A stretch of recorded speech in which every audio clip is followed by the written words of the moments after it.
欢迎来到热点新闻频道，请订阅并关注以获取最新资讯。古剑奇谭之秦新剑魄上线，诚意客串，讲人心善恶，开局很高级。3月5日，电影《古剑奇谭之秦新剑魄》在优酷、爱奇艺和腾讯视频等平台上线。该片在2023年便已经获得了公映许可证，但一直未能获得院线上映的机会。这次和全国影迷见面，则是通过网络平台的方式。影片由白树、梁敬贤等演员主演，诚意客串了开局的太子长琴角色。该片的故事内核依旧是人心分善恶，同时善如何战胜恶的。影片内核优秀之外，开局便也呈现了高级的一面。我们先不聊开局的高级，先直接聊一聊这部电影的内核。影片当中，男主角内心深处住着一个邪恶的幽灵，这个幽灵经常会操控男主，让男主也变得邪恶。在男主的成长历程当中，他通过师友、恋人等等，逐渐让自身的善良战胜内心的邪恶，最终善占据高峰，赢取了胜利。这个内核之所以有价值，实在是因为它讲的就是我们自身的成长。在我们的内心当中，也同时存在着善良和邪恶，而我们受教育、经历各种爱的时候，其实都是在培养内心的良善，最终让这些良善来战胜内心的恶，让我们从事善良的工作与活动。这个过程当中，又尤其以恋人的出现，让我们经历了爱情，最为重要。爱和善是同步存在的，所以影片当中男主遇到女主之后，进入爱情状态，获得了战胜内心邪恶的力量，最终走向良善。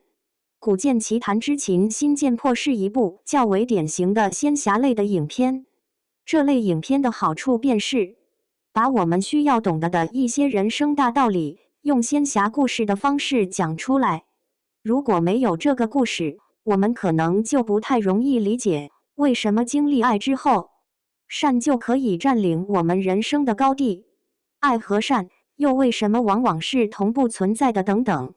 仙侠故事讲朴素的人生道理，武侠故事亦然，所以他们在内核上是相通的，都是求取人生良善之路的。对于这部电影而言，可能在仙侠叙事上会让部分影迷觉得落伍过时，这个没办法，毕竟仙侠题材已经是10多年前的影视题材内容了。不过故事内核方面，它显然是并不落伍的。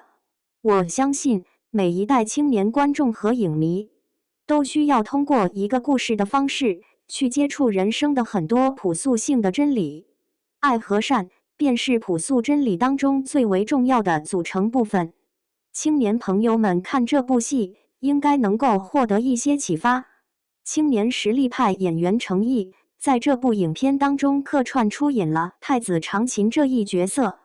通过这一角色，我们可以看到程毅是如何一步接着一步稳扎稳打走向实力派演员的。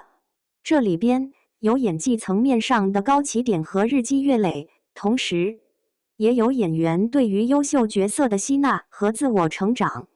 程毅饰演的太子长琴角色，实在是古剑奇谭之秦新剑魄的开局惊艳色。